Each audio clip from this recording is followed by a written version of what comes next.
Maamni darbat.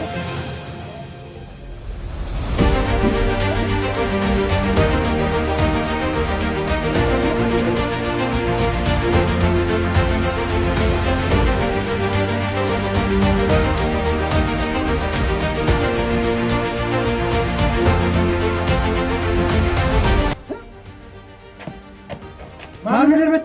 Bakka namaatiis bakki isiniif qabamee jira.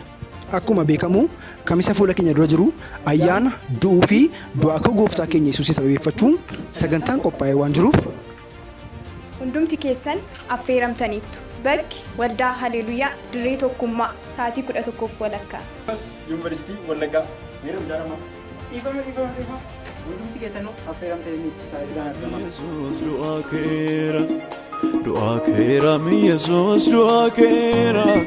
Du'aa keera mi Yesuus du'aa keera.